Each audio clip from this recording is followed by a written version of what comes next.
जिंदगी भर करूं तेरी आराधना, खुद की पहचान तू मुझे जान दे, प्रेम सबसे करूं ऐसा मैं जान दे, तूने दिया बल निर्भर को अज्ञानी को ज्ञान दिया, हे शंभु बाबा मेरे भूलना, तीनों लोग सब तू ही तू, राता तुमने मेरा मन मेरा पानी, जीवन भी हर पल पर तू, हे शंभु बाबा मेरे भूलना, तीनों लोग सब तू ही तू, तीनों लोग सब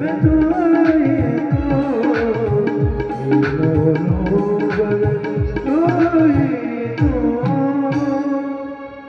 नमः पार्वती शिव हर हर महादेव शंभो।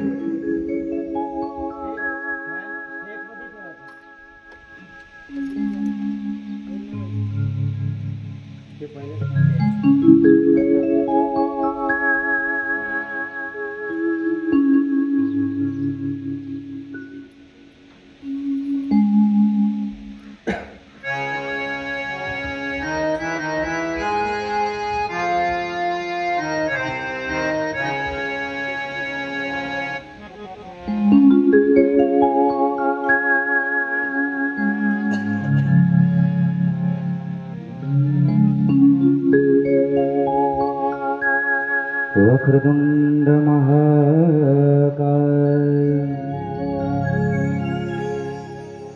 सूर्यकोटि समप्रभ निर्विघ्नं कुरु मे देव सर्वकार्येषु सर्वदा।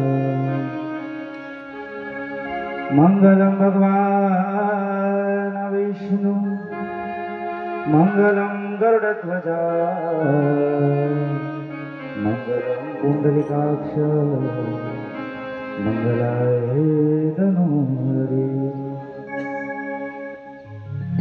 सच्चिदानंद रूपाय विश्वोत्पत्ति देहितवे तापत्राय विनाशाय श्री कृष्णाय वयं नमः। व्यासाय विष्णुरूपाय दासरूपाय विष्णवे नमो नमः। ब्रह्मविदये वसिष्ठाय नमो नमः। नमस्कार माझा शालबुद्ध उल्लारविंदाय पत्रनेत्र तेजस्या भारत तैलपूर्ण प्रज्वलितो प्रभु।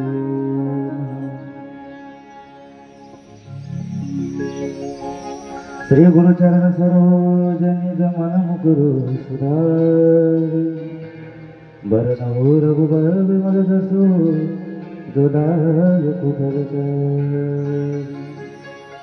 बुद्धिहीन तनु जानिके सुमिरु पवन कुमार बल बुद्धि विद्या देव हरो कथे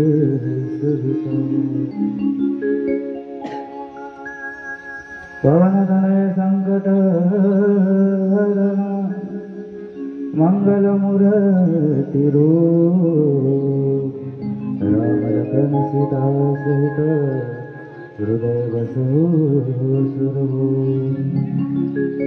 श्री राधा मेरी स्वामिनी मैं राधो जी को दास जन्म जन्म मुझे दिले श्री चरण का निवास। बरसाने की राधिका नंद गाँव के श्याम, इनके चरणों में सजदा का कोटि कोटि प्रणाम। श्री कृष्ण गोविंद हरे मुरारे, हे नाथ नारायण वासुदेव। श्री कृष्ण गोविंद हरे मुरारे,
सखा भगवान का अवधूत पंडरनाथ भगवान श्री राधा रानी कृष्ण भगवान पंडरनाथ भगवान रुक्मिणी माता त्यांना या व्यासपीठावरून दंडवत भागवताच्या आराध्य देव श्री कृष्ण भगवान यांना वंदन। कालों के काल महाकाल भोले बाबा इनको मेरा वंदन। श्री हनुमंतराय ग्रामीण देवता नगर देवता राष्ट्रीय देवता यांना सुद्धा या व्यासपीठावरून दंडवत। तसेच मंचावर बसलेले सर्व कलाकार मंडळी श्री कृष्ण कथेमध्ये कृष्ण कथा श्रवण करण्यासाठी बसलेले सर्व भाविक भक्त यांना सुद्धा या व्यासपीठावर कोटी कोटी नमन। भगवान पावन मंगलमय अशी ही कृष्ण कथा आणि या कृष्ण कथेच्या द्वितीय दिवसामधल्या दुसऱ्या सत्रामध्ये आपण सर्वजण प्रवेश करत आहोत। लक्षात घ्या, जसा काळ दिवसांदिवस आपला घात करत आहे तसेच ते दिवसही काही क्षणात काही दिवसात काळानंतर निघून जाईल। म्हणून कृष्ण कथा श्रवण करा जेणेकरून आपल्या आयुष्यातील दुःख दर्द पीडा ते नाहीसे होईल। अशा कृष्णाची कथा जे देवांनाही दुर्लभ सकाळच्या सत्रामध्ये आपण पाहिले की कशा प्रकारे भक्ती ज्ञान आणि वैराग्य यांचे दुःख संताच्या पायावर पडल्यानंतर मस्तक हे पायावरी या वार करी संताच्या नारद मुनी भक्ती ज्ञान आणि वैराग्य यांचे संपूर्ण दुःख दर्द पीडा एका क्षणात दूर करते। याचं एकमेव कारण म्हणजे काय आहे, ते आहे भक्ती। भक्ती प्रेमाविना ज्ञान नको देवा। जर भक्ती आपण करत असू प्रेम आपण करत असू तर ज्ञान भक्ती हे ऑटोमॅटिक आपल्यापाशी येते। हे साक्षात नारदांनी आपल्याला प्रूफ करून दाखवला आहे। कोण आहे हा नारद? तृतीय स्कंदामध्ये नारदाची कथा येते। जो ब्रह्मदेवाचा मुलगा झाला, काय असं त्याने पुण्य केलं की डायरेक्ट ते गोलोकामध्ये ब्रह्मलोकामध्ये विष्णू लोकामध्ये शिव लोकामध्ये ऑटोमॅटिक जाऊ शकते।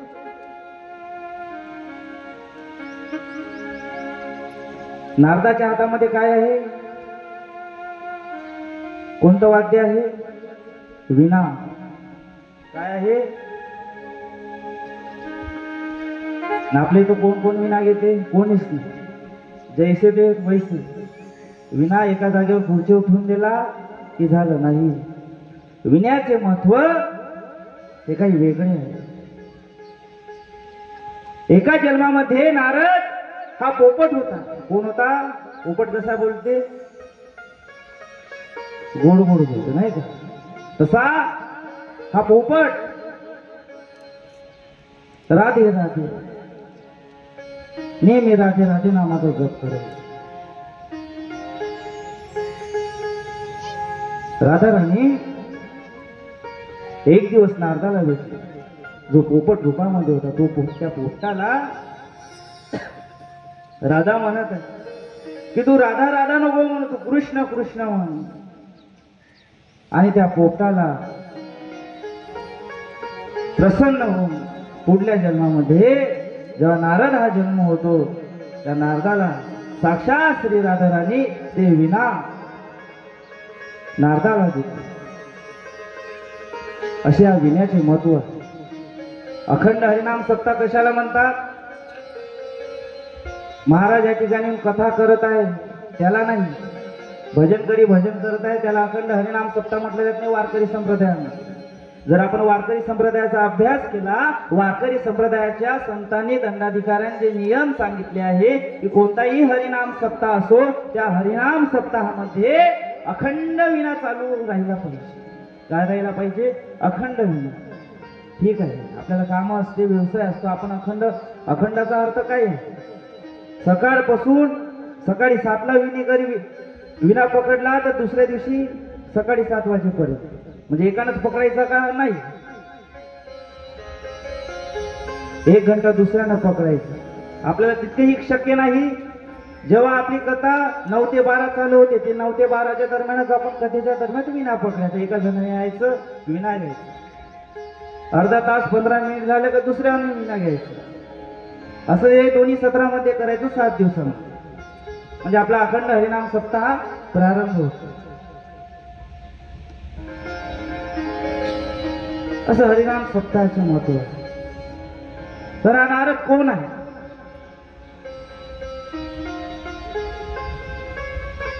नारद ज्याच्यामध्ये विष्णूची भक्ती, कृष्णाची भक्ती आहे, तो नारद आहे.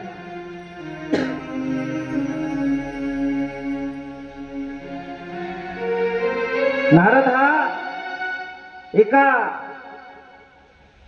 सेविकेचा मुलगा होता, जो राजाच्या घरी सेवा करायची,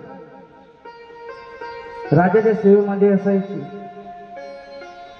आणि तिला एक मुलगा होता, त्याचे नाव आहे हरिदास. तो हरिदास, त्याला भक्ती करण्याची छंद होता. जिथेही सप्ताह चालू आहे, एखाद्या ठिकाणी आशिष महाराजचा सप्ताह चालू आहे, तर त्या ठिकाणी जाऊन कथा ऐकायची, नाही का? कुठे रामकथा आहे, शिवकथा आहे, त्या ठिकाणी जाऊन कथा ऐकायचं, श्रवण करायचं, भजन करायचं. तसेच चतुर्मासामध्ये गावामध्ये काही संत आले होते.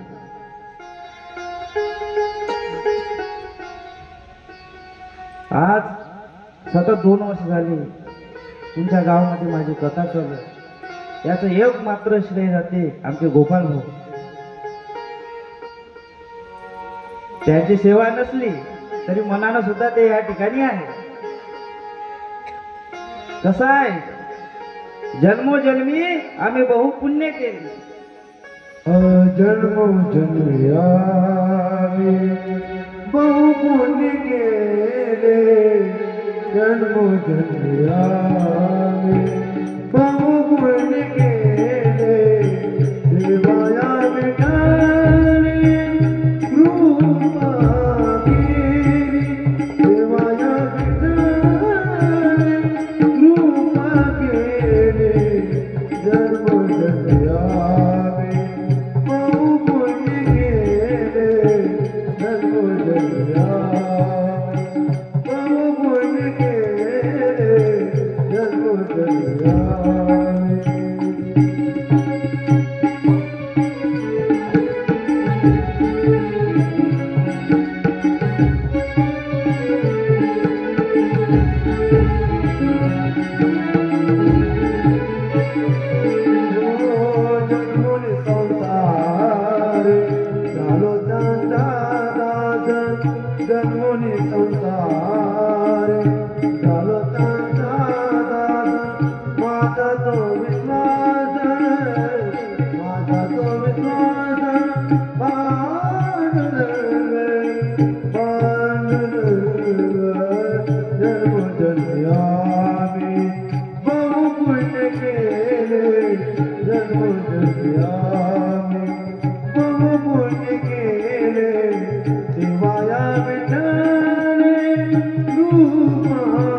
जन्मोजन्मी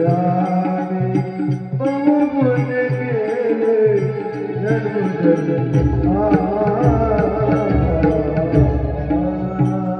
जन्मोजन्मी बहु पुण्य केले. जोपर्यंत व्यक्तीचे पुण्य संचित हे उद्यास येत नाही, तोपर्यंत हुकमाविना हालत नाही पत्ता. चौथाई आहे त्याची सत्ता. जोपर्यंत त्या भगवंताच्या हुकमाशिवाय झाडाचं पानही हालू शकत नाही माय बाप हो, तर आशिष महाराज कथा करणारे नाही आणि तुम्ही श्रोता मंडळी कथा श्रवण करणारे सुद्धा नाही. कथा करणारा भगवान कृष्ण आहे आणि कथा श्रवण करणारा सुद्धा भगवान श्री कृष्ण आहे. इतकं महात्म्य या कृष्ण कथेचं आहे. तुमच्या माध्यमात आज तुमच्या गावामध्ये आहे. माग 2 वर्ष आधी बाबुरगाव मध्ये माझी कथा झाली होती. विनोद भाऊ सुद्धा होते, गोपाल भाऊ, विनोद भाऊ. 7-8 दिवस आम्ही सोबत होतो. बालाजी मंदिर मध्ये श्रीमद भागवत कथा होती. सुंदर अशी कथा झाली आणि त्यांच्या साऊंड सिस्टीमद्वारे त्यांनी सुद्धा त्या कथेला असा जोरदार रंग आणला. भाग्य आपल्या गावामध्ये कलाकार मंडळी आहे. तर नारद कृष्णाची भक्ती करायची. काही संत चतुर्मासामध्ये चतुर्मास करण्यासाठी गावामध्ये आणि त्या संताची सेवा करण्यासाठी हरिदास नित्यनेमाने सकाळ झाली संध्याकाळपर्यंत त्यांना फूल आणणे, पाणी, जेवायची व्यवस्था सर्व करायचं. आता चतुर्मास झाला आणि चतुर्मास झाल्यानंतर संत आपल्या गावी जाण्यासाठी निघाले आणि हरिदास हा सुद्धा त्यांच्या मागे मागे निघाला. कारण जिथं संत, तुम्ही संत माय बाप कृपावंत. कारण ज्या संतांनी आपल्यावर कृपा केली त्या संताचा पदर आपण सोडला ना पाहिजे. तुमचे नाव सागर म्हणून मी धरला तुमचा पदर. कृष्णाजी महाराजाची एक ओवी आहे आणि त्या ओवीतलं हे चरण आहे. आता अवधूती संप्रदाय आहे ठिकाणी नाही का? नाही. विड्याचं भजन घेतलं जातं. ज्यावेळी चौघडा झाला, चौघडा झाल्यानंतर हनुवात वाजे चौघडा. सूर्यासमोर वाडा, दरवाजावर नित वाजे चौघडा. अनामत धनी बिरद परकडे नाम के वाजे चौघडे. निरंजन धनी बिरद परकडे नाम के वाजे चौघडे. सूर्यासमोर वाडा, दरवाजावर नित वाजे चौघडा. रोग विघ्न महाराजा तुम्ही निवारा. चौघडा झाल्यानंतर आरती, अरज आरती, आरती अरज देह जगवाची, देह वाचवाची. त्यानंतर आरती, आरती आनंदाची, हे होय आदे म्हैस नामाची. त्यानंतर विड्याचं भजन आणि विड्याच्या भजनामध्ये चरण आला. कोणतं? तुमचे नाव सागर म्हणून मी धरला तुमचा पदर. काय म्हटलंय? तुमचे नाव सागर. सागर कोण म्हटलं? तुमचे नाव नाला, तुमचे नाव नदी, तुमचं नाव सरोवर. सागर हा शब्द का बरं वापरला? सागर म्हणजे काय? समुद्र. जर आपल्याला एका बोटेमध्ये, नावेमध्ये बसवल्या गेलं आणि समुद्राच्या मधामध्ये सोडण्यात आलं तर आपल्याला दूरपर्यंत काय दिसेल? फक्त पाणीच पाणी दिसेल. त्याच प्रकारे भगवंताचं नाव सुद्धा आहे. जोपर्यंत आपण या कृष्ण नामामध्ये, शिव नामामध्ये गुंतत नाही तोपर्यंत आपल्याला मोह दिसेल. आणि एक वेळ आपण कृष्ण नामामध्ये गुंतलो तर आपल्याला काय दिसेल? फक्त कृष्ण नाम, कृष्ण नाम. मैं तो सुध बुध कोई तेरे प्यार में. ओ मैं तो सुध बुध खोई तेरे प्यार में. ओ मैं तो सुध बुध खोई तेरे प्यार में. सब कुछ भूल गई तेरे संसार में. सब कुछ भूल गई तेरे संसार में.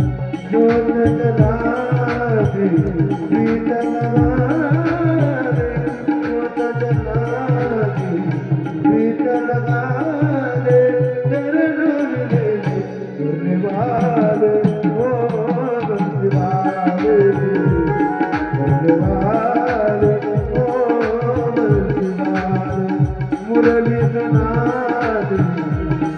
बंसी बजारे मुरली सुनारे बंसी बजारे तुझे भी उतारे बोले वाले ओ बंसी बोले वाले ओ बंसी वाले।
ज्या प्रकारे राधा राणी मीराबाई भक्त कृष्णाच्या प्रेमामध्ये गुंतून गेले त्याच प्रकारे आपल्याला सुद्धा कृष्णाच्या प्रेमामध्ये गुंतायचे आहे। आणि तसाच हरिदास सुद्धा भगवंताच्या भक्तीमध्ये तन्मयता दाखवली आणि कृष्ण भक्तीमध्ये गुंतून गेले।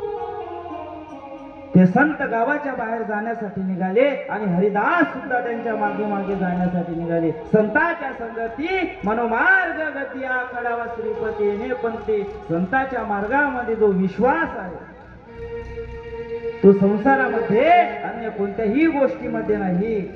त्या संतांनी हरिदासाला समजावून सांगितले, हरिदास असोनी संसारी जीव वेगू करी वेद शास्त्र उभारी बाह्य सदा। अरे जोपर्यंत तुझी आई आहे संसार आहे तोपर्यंत तू संन्यास धर्म स्वीकारू शकत नाही, तू संसाराला सोडू शकत नाही।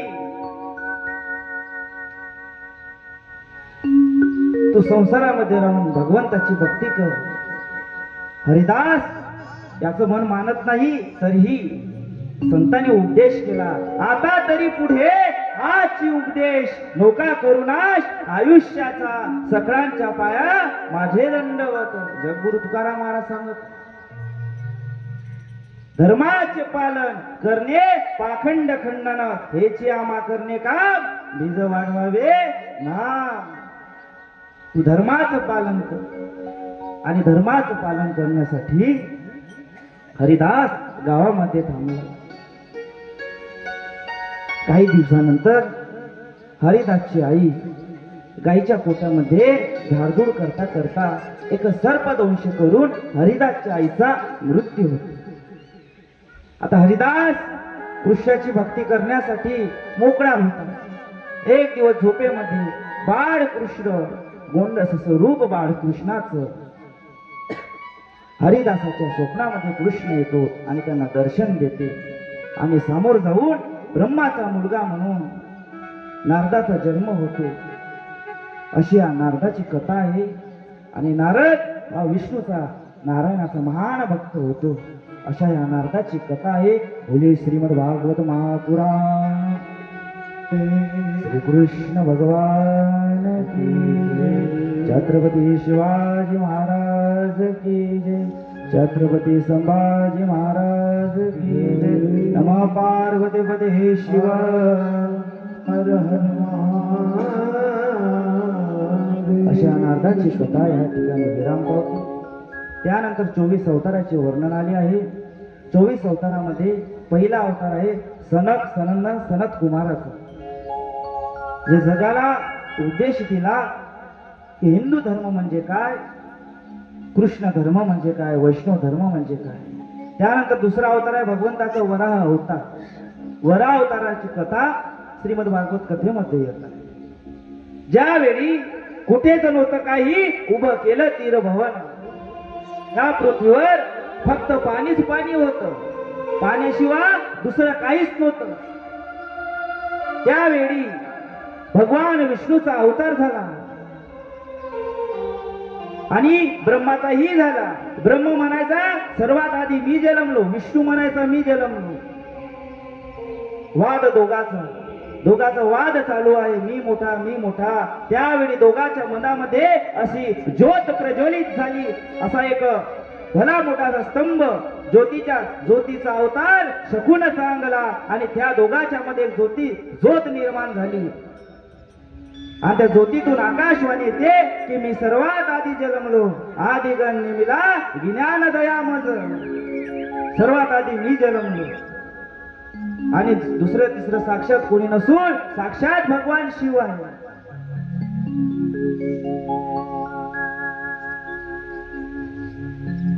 आणि ब्रह्म नारदाचा हा वाद. भगवान शंकर ब्रह्माला म्हणते की अंत कुठं आहे. आणि ब्रह्म पाताळ लोकांमध्ये अंत पाहण्यासाठी जाते. विष्णू आकाशामध्ये जाते. विष्णूला अंत कुठंच सापडत नाही. विष्णू वापस येते. भगवान शंकरा म्हणते देवा मला अंत कुठंच सापडला नाही. मात्र ब्रह्म खोटा बोलते भगवान शंकराला. आणि भगवान शंकराला म्हणते मी अंत पाहिला. याचा सबूत काय. तर ब्रह्मदेव एका केतकीच्या फुलाला सबूत बनवून गवाही देण्यासाठी घेऊन येते. भगवान शंकराला कळते की ब्रह्मदेव खोटा बोलत आहे. आणि ब्रह्मदेवाचं मस्तक धडा वेगळं भगवान शिव करते. आणि त्या केतकी फुलाला भगवान शंकर श्राप देते की तुला सोडून माझ्यावर सर्व फुल अर्पण करता येईल. आणि भगवान शंकराला केतकीचं फुल अर्पण करता येत नाही. ज्यावेळी आपण शिवालयामध्ये जातो, शिवालयाची प्रदक्षिणा कशी करतो. गोल करायची का नाही, उजवीकडून डावीकडे किंवा डावीकडून उजवीकडे. भगवान शंकराची पूर्ण परिक्रमा केली जात नाही. आणि ज्या ठिकाणाहून आपण एक लोटा जल हर समस्या का हल. आपण ज्यावेळी एक गडवा घेऊन पाणी अर्पण करतो भगवान शिवलिंगावर आणि ते पाणी कुठे जाते, जलधारीच्या माध्यमाने बाहेर निघते. तर ते जे जलधारी आहे ते कधी ओलांडू नाही. त्याने काय होते तर आपल्याला पापच निर्माण होते. म्हणून हे काही नियम आहे शिवभक्तीचे.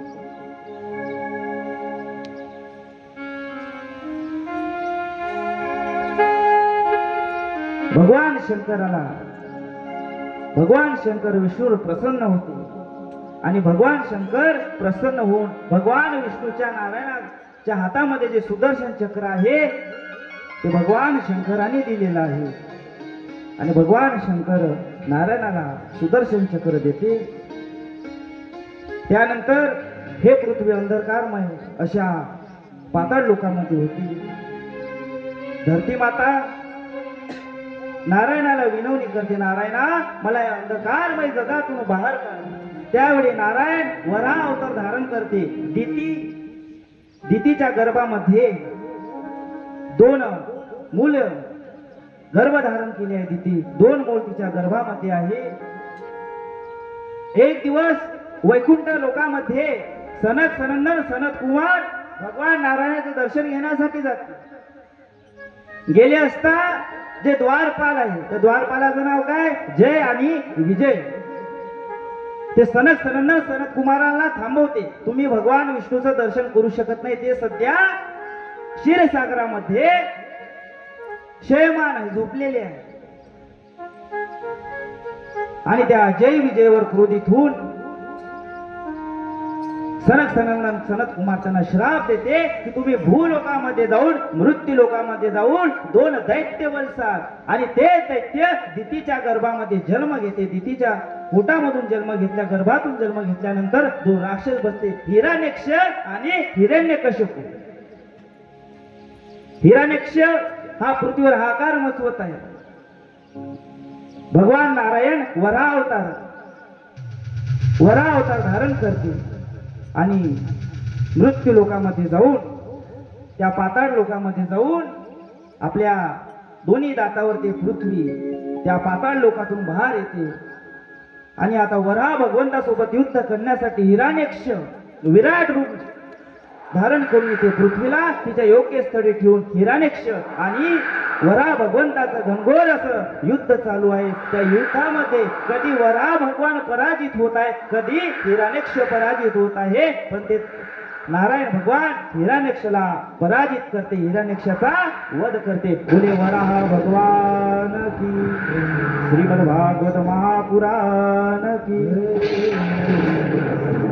त्यानंतर नारदाचा जन्म, नारदाचा अवतार आहे 24 अवतारापैकी आणि नारदाचा कसा जन्म झाला आहे ते सुद्धा सांगितलं आहे. त्यानंतर आहे नारायण अवतार, जो नराचा नारायण झाला तो आहे नारायण अवतार. त्यानंतर कपिल देवाचा जन्म आहे. समोर कथेमध्ये कपिल देवाचा जन्म होईल. त्यानंतर आहे दत्तात्रय भगवंताचं, दत्तात्रय भगवंताचे आख्यान 7व्या दिवसाच्या कथेमध्ये येईल की कशा प्रकारे दत्तात्रय भगवंतांनी 24 गुरु केले आणि गुरुचं महत्व काय आहे. त्यानंतर यज्ञ भगवान, यज्ञ केल्याने काय पुण्य प्राप्त होते, तर तो यज्ञाचा अवतार भगवान कृष्णाने घेतला. त्यानंतर ऋषभदेव अवतार, जो जैनाचा अवतार आहे. जैन समाजामध्ये जे ऋषभदेव आहे ते ऋषभदेवाचा अवतार भगवान कृष्णाने घेतला. त्यानंतर आहे पृथु अवतार. पृथु अवतारामध्ये संपूर्ण पृथ्वी त्या पृथु भगवंतांनी व्यापून टाकली असा पृथु अवतार. त्यानंतर कच्छप अवतार, कच्छप अवतार धारण करून मंदराचल पर्वत आपल्या पाठीवर धारण केले आणि समुद्र मंथन केले, तो आहे कच्छप अवतार. त्यानंतर मत्स्य अवतार, ज्यावेळी ह्या पृथ्वीचा नाश होतो त्यावेळी मत्स्य भगवान अवतार घेऊन जो भक्ती करते, जो शिव कथेमध्ये नित्य नेमाने भगवान शंकराला जल अर्पण करते, अशा भक्ताचं रक्षण मत्स्य अवतार भगवान करते. त्यानंतर मोहिनी अवतार, समुद्र मंथन झाल्यानंतर देव आणि दानव यांच्यामध्ये अमृतावरून जो वादविवाद झाला होता तो सोडवण्यासाठी भगवंतांनी मोहिनी अवतार धारण केले. त्यानंतर नृसिंह अवतार, भक्तासाठी शरीर धारण करू शकते, अवतार धारण करू शकते, त्यासाठी नृसिंह अवतार भगवंतांनी धारण केले. त्यानंतर वामन भगवान, बलिराजाचं तीनही लोक व्यापून टाकण्यासाठी वामन अवतार कृष्ण घेतात. त्यानंतर परशुराम अवतार, त्यानंतर प्रभू रामचंद्राचा अवतार, बलराम अवतार, कृष्ण अवतार, हंस अवतार, बुद्ध अवतार आणि शेवटचा कल्की अवतार, अशा 24 अवताराचं वर्णन आलं आहे. अशी कृष्ण कथा आहे. भगवंताचे जितके अवतार आहे तितके प्रत्यक्ष परिपूर्ण आहे. फक्त कृष्ण अवतार आणि श्रीराम अवतार ते संपूर्ण परिपूर्ण आहे. याच्यात कोणत्याही प्रकारचा खंड नाही. हे काही जितके अवतार आहे, 2 अवतार सोडले 24 अवतारापैकी काही क्षणापुरते काही वेळेपुरते आहे. ज्या क्षणी हिरण्यकश्यपचा वध केला नृसिंह भगवान काही वेळेपुरतेच होते, काही वेळेपुरताच अवतार होता.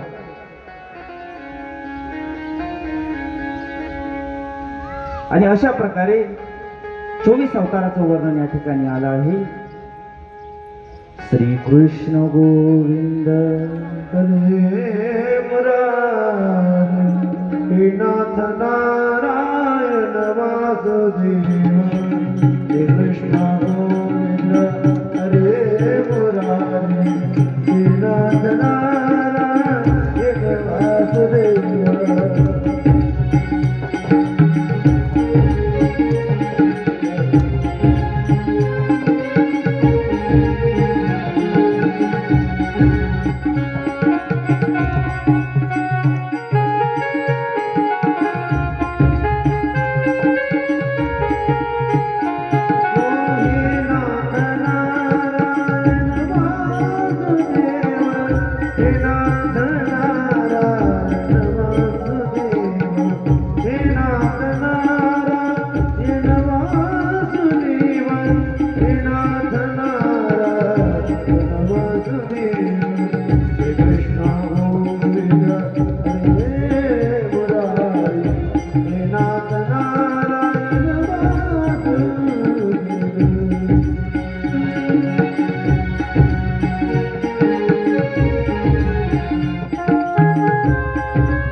गोपाळ कृष्ण भगवान की जय.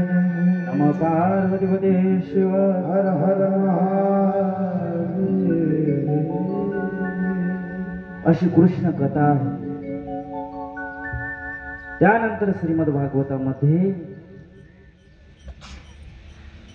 आयुष्यामध्ये काही दुःख असेल, पीडा असेल, नेहमी आपण कृष्ण कथा श्रवण करत आहोत, दरवर्षी भागवत ऐकत आहोत, वेगवेगळ्या महाराजांच्या मुखातून कृष्ण कथा ऐकत आहोत, तरीही आमच्या आयुष्यात ते दुःख जात. मग कृष्ण कथा ऐकण्याचा काय फायदा नाही का? जोपर्यंत जे जखम आपल्या शरीरावर झाली आहे ते बरी होणार नाही, तोपर्यंत आपण इतर गोष्टीचा उपभोग घेऊ शकू का? नाही. त्याआधी आपली जी जखम आहे ते चांगली झाली पाहिजे. तर श्रीमद भागवत शास्त्र सांगत आहे, शिव महापुरानुसार जर एखाद्या कामासाठी सतत आपण प्रयत्न करत आहोत, नेहमी वारंवार ते काम करत आहोत, तरी आपला हात त्या कामामध्ये फसत नाही. ह्या ब्राह्मणापाशी, त्या महाराजापाशी, ह्या कथाकारापाशी, त्या कथाकारापाशी सर्वांचा आशीर्वाद घेतो. आम्ही शिवालयामध्ये जातो, भगवान शंकराच्या पिंडीवर आम्ही जल अर्पण करतो, तरी आमचे दुःख दूर, पीडा हे दूर होत नाही.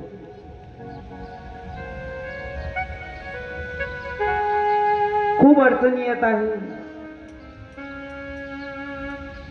त्या अडचणींना आम्ही मात देऊ शकत नाही. जितके काही प्रयत्न करत आहोत सर्व असफल होत आहे. आमच्या मुलाचा आम्ही विवाह करत आहोत, मुलीचा विवाह करण्याचा प्रयत्न करत आहोत, आमचा मुलगा मुलगी शिक्षणामध्ये प्रगती करत नाही आहे, अभ्यास करत आहे, 1 मार्कांनी 2 मार्कांनी, नेहमी त्यांचा रिझल्ट फेल येत आहे. अभ्यास करत आहोत, आमच्या घरी पैसा येत नाही, पैसा येते तर पैसा टिकत नाही. हे काही जितक्या समस्या आहे, ह्या समस्यावर मात करण्यासाठी एक उपाय आहे आणि नक्की आपण ते केला पाहिजे, जेणेकरून आपले दुःख, दारिद्र्य, दर्द, पीडा हे दूर होईल. लक्षात घ्या, कोणत्याही एका शनिवारी, आता उद्याचा शनिवार, कोणत्याही एका शनिवारी सकाळी पहाटे 5 वाजता उठायचं. किती वाजता? 5 वाजता. 5 वाजता उठल्यानंतर एक गडवा घ्यायचा. एका गडव्यामध्ये तांदूळ घ्यायचे. कोणते?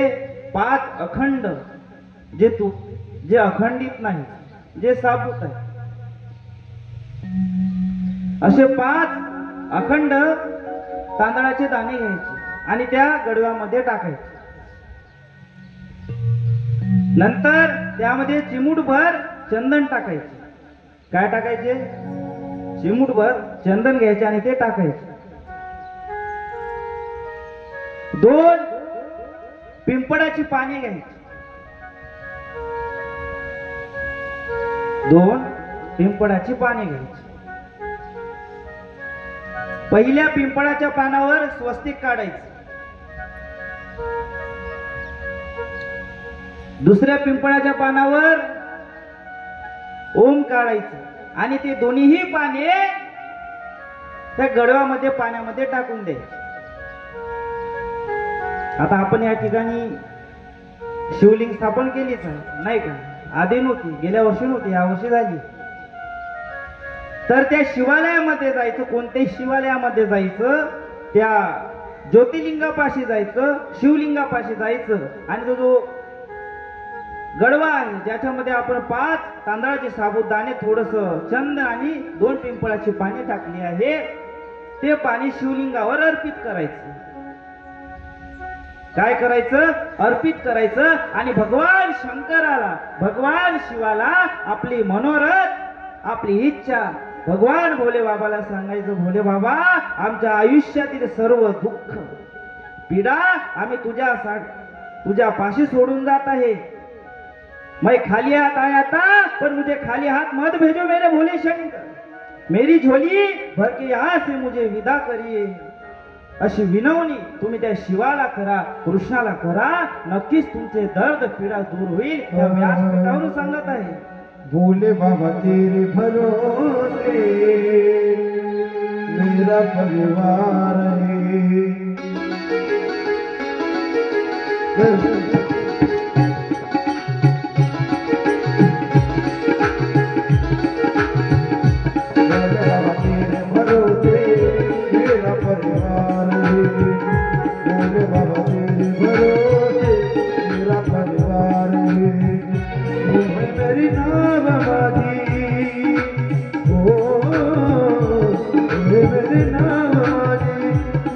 परिवार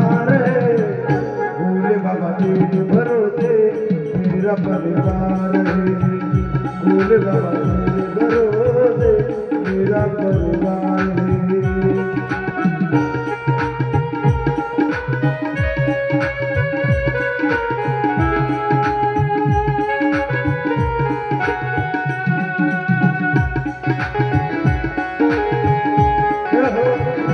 हर हर महादेव.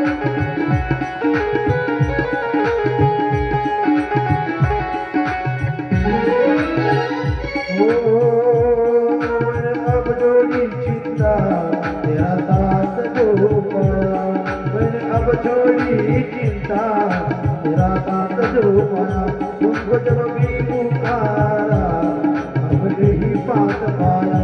कुछ एहसास तेरा हो, मुझ पे एहसास तेरा और तुम्हार है.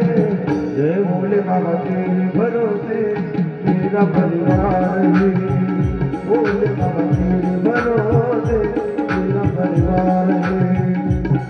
मेरी नाम बाजी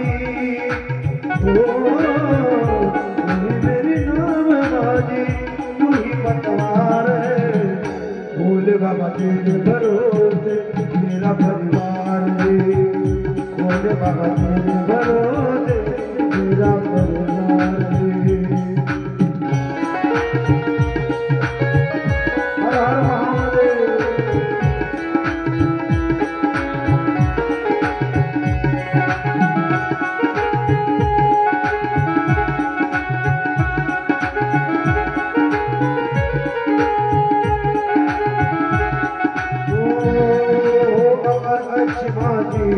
नव पार हो जाती वो अगर अच्छी नव पार हो जाती. किसी भी दवर नहीं दरबार हो आती. अब तो तेरे हमारे अब तो तेरे हमारे मेरा दरबार है. भोले बाबा तेरे भरोसे मेरा परिवार है. भोले बाबा तेरे भरोसे मेरा परिवार है. तुम्हें मेरे नाम बाजी मेरे नाम बाजी तू ही पतवार है. भोले बाबा तेरे भरोसे मेरा परिवार है. भोले बाबा तेरे भरोसे मेरा परिवार है. भोले बाबा तेरे भरोसे मेरा परिवार. बोले काशी विश्वनाथ भगवान. त्यानंतर शिवमहापुराणामध्ये सुद्धा काही गोष्टीचं वर्णन आलं आहे. स्त्रियांसाठी काही गोष्टी सांगितल्या आहेत. जे गळ्यामध्ये मंगळसूत्र तुम्ही महिला मंडळ घालता ते काऊन घालता? सांगा, उत्तर द्या.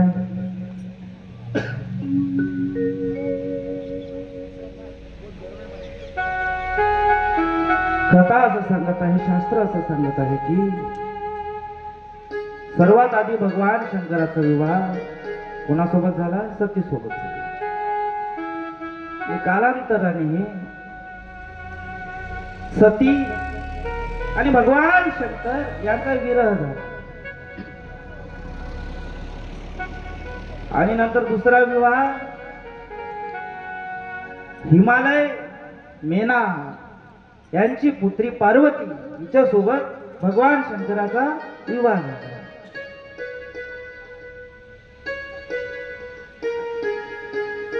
आणि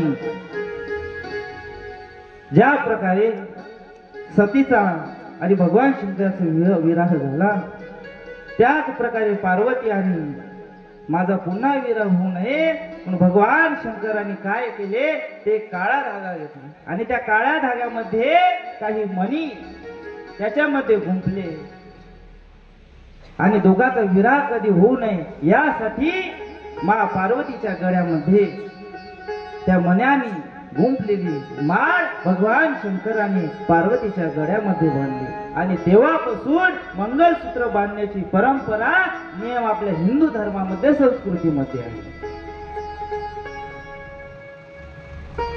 आता हे जे मंगळसूत्र आहे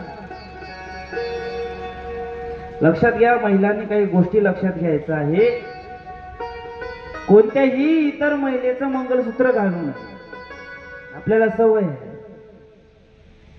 की कोणत्याही महिलेचं मंगळसूत्र असो किंवा एखादा दागिना असो, मग आपली ती बहीणच का असू नये, नाही का, मुलगीच का असू नये, आपली आईच का असू नये, कोण्याही स्त्रीचं मंगळसूत्र दुसऱ्या स्त्रीनं घालू. त्यानंतर आपले मंगळसूत्र हे दुसऱ्यांना सुद्धा देऊ नये.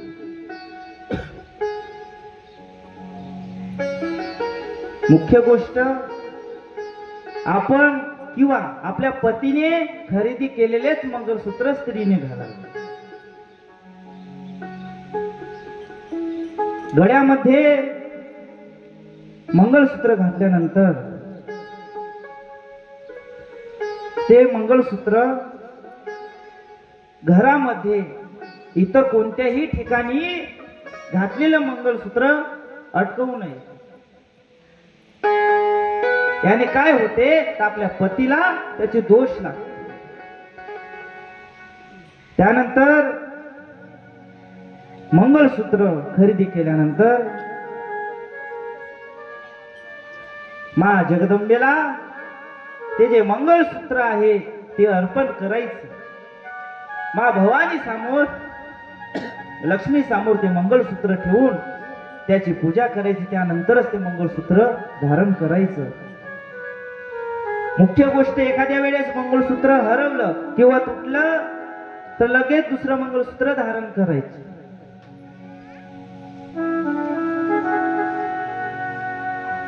आणि कोणताही मंगळसूत्र त्याचा धागा किंवा मणी हा खंडित नसावा इत्यादी गोष्टीचे लक्षपूर्वक ध्यान दिले पाहिजे. कधी स्त्रीने सायंकाळी 6 वाजता 6च्या नंतर घराच्या दारावर केस विसरू नये. नेहमी घरामध्ये स्वच्छता हा स्त्रीचा धर्म आहे. आणि घरामध्ये लक्ष्मी सुख समृद्धी किंवा एखादी रोग आपल्या घरामध्ये येत असेल तर काय करायचं? एक लाल कापड घ्यायचा, त्या लाल कापडामध्ये एक नारळ बांधायचं आणि ते नारळ शिवालयामध्ये जाऊन भगवान शंकराच्या ज्योतिर्लिंगावर ठेवायचं. आणि कोणताही पंचाक्षरी मंत्र ओम नमः शिवाय, श्री शिवाय नमस्तुभ्यं किंवा इतर कोणताही पंचाक्षरी मंत्राचा 108 वेळा जप करायचा. ते नारळ घ्यायचं आणि आपल्या घरी यायचं आणि मुख्य दारावर ते नारळ बांधायचं. कोणतीही वाईट शक्ती असो, भूत पिशाच कोणतेही, भगवान शंकराच्या त्या तपाने तेजस्वी स्वरूपाने संपूर्ण बाधा नाहीशी होते. इतके महात्म्य कृष्णाचे शंकराचे आहे. म्हणून ह्या गोष्टी आपण नित्य नेमाने लक्षात ठेवल्या पाहिजे. स्त्रीने कधीही उशिरा उठू नये. ज्या क्षणी भगवान सूर्य उद्यास येते त्यावेळी आपण उठले पाहिजे, सडा सारवण केली पाहिजे, कृष्णाची पूजा केली पाहिजे. हा स्त्रीचे कर्तव्य आहे. आधीच्या स्त्रिया पहा लवकर उठायच्या सकाळी, पण आताच्या स्त्रिया 8-10 वाजता तरी उठत नाही. दुपारी 12 वाजता देवाची पूजा करते. काही शास्त्रामध्ये गोष्टी सांगितल्या आहे की आपण सकाळी जे सकाळचं 4 ते 5चं स्नान आहे ते ऋषी स्नान आहे. त्यानंतर आपल्या मानवाचं स्नान आहे 8 वाजेपर्यंत, आणि 8च्या नंतर हे राक्षसाचं स्नान आहे. श्री कृष्ण गोविंद हरी